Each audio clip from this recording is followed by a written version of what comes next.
दूसरा सम्मान अभी तक किसी को सम्मान हो पाया था। मैं सुबह बंदे को देखना सम्मान भाई मिलते हैं उसको बाद में बता के आप रिश्ते आप मुझे बता दें कि इन लोगों को समझ 300 सम्मान नहीं बंदा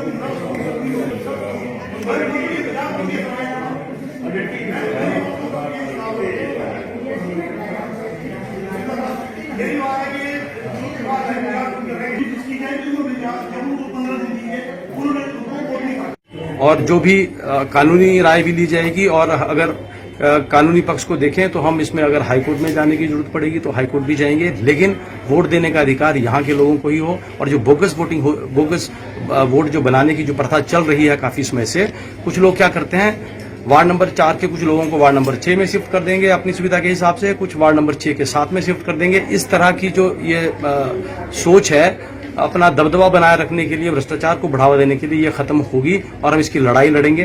लड़ाई में लड़ भी रहा हूं और आगे भी हम लड़ेंगे।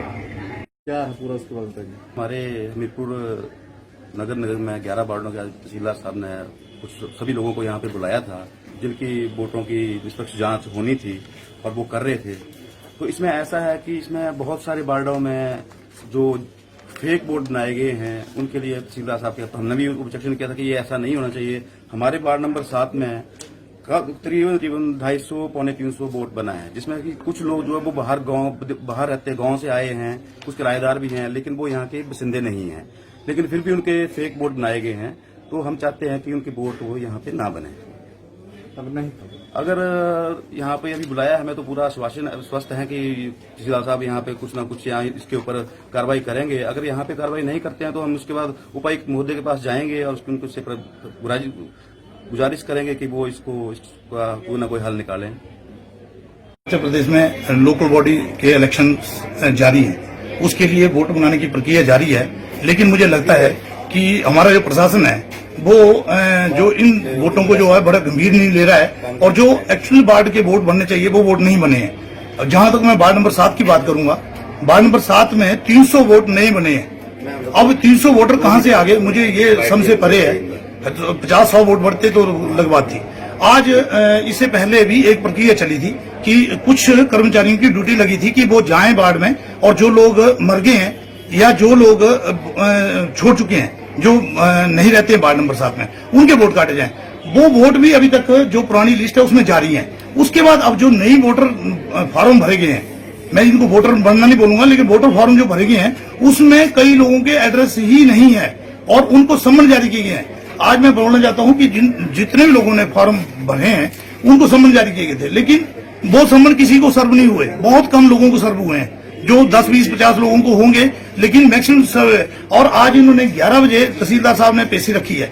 अब जिन लोगों को सम्मन ही सर्व नहीं हुए वो कब आके वो अपनी पेशी लगाएंगे? इसका मतलब इन वोटों का क्या होगा वो तहसीलदार साहब बताएं, क्योंकि उन बताएं भी या तो सम्मन जारी क्यों किए, अगर जारी किए तो उनको सर्व होना चाहिए था। सर्व होने के बाद ही वो यहाँ पे आते, पहली बात। और दूसरी बात एक है कि जो सम्मन जारी किए गए हैं उसमें मैक्सिमम लोगों के फॉर्म जो है, जिन मतलब जो ओरिजिनल वोटर है उनके साथ डॉक्यूमेंट लगे हैं, तो उन्हें सम्मन क्यों जारी किए गए ये समझ से परे है।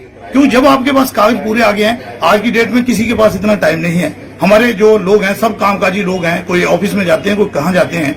अगर इन्होंने सम्मन जारी किया, अगर वो बाई चांस अगर यहाँ नहीं पहुंचता है तो उस बेचारे का तो वोट कट जाएगा, उसका राइट चला जाएगा जो ओरिजिनल वोट है। और जो दूसरे वोट है उनको सम्मन सर्व नहीं हुए तो उनको आने की जरूरत नहीं है। तो मैं ये कहना चाहता हूँ कि ये सारी प्रक्रिया जो है निष्पक्ष तरीके से नहीं चल रही है। मैं तो यही मांग करूंगा कि जो विधानसभा और लोकसभा में लोगों के वोट बने होते हैं, उन्हीं वोटों को आधार बनाकर उन्हीं वोटों को लाया जाए और ताकि उनके वोट वो जो ओरिजिनल मतदाता है वो ही वोट डालें, ताकि उनको अपना मत जो अपना पंचायत का प्रतिनिधि या अपना प्रतिनिधि चुनना है वो लोग ही उसमें भाग लें, ना कि जो लोग यहाँ वार्ड नंबर अपने अपने वार्डों में नहीं रहते हैं और सिर्फ वोट बनाने के लिए और वोट डालने के लिए वो आएंगे, उनका बाहर से कोई इंटरेस्ट नहीं होगा। तो मेरी अपील यही है प्रशासन से कि इसको पुनरीक्षण किया जाए, इसकी पूरी सूची को दोबारा से बनाया जाए और पूरी बनाने के बाद ही ये चुनाव करवाए जाए, तो ही जाके निष्पक्ष लोगों को एक प्रतिनिधि मिलेगा। और अदरवाइज नहीं तो ये सारा गड़बड़ जाला है और गड़बड़ा जाले में ही ये चुनाव संपन्न हो जाएगा और ओरिजिनल प्रतिनिधि जो एक्चुअल प्रतिनिधि चुने जाना चाहिए वो नहीं चुने जाएंगे। अभी हमारा नेक्स्ट स्टेप है, इसके बाद हम जिलाधीश महोदय के पास भी मिलेंगे कि हम उनके पास भी अपनी बात रखेंगे भाई इस प्रक्रिया को दुरुस्त किया जाए और इसमें जो ओरिजिनल वोटर है उनको डाला जाए। फिर अगर डीसी साहिबा हमारी अब नई डीसी साहिबा आएंगी आज, तो हम उनके पास मिलेंगे। अगर वो भी संतोषजनक जवाब नहीं देती हैं, पहले तो उम्मीद करते हैं कि वो संतोषजनक जवाब देंगी और हमारी अपील को मानेंगी और उसके बाद देखा जाएगा।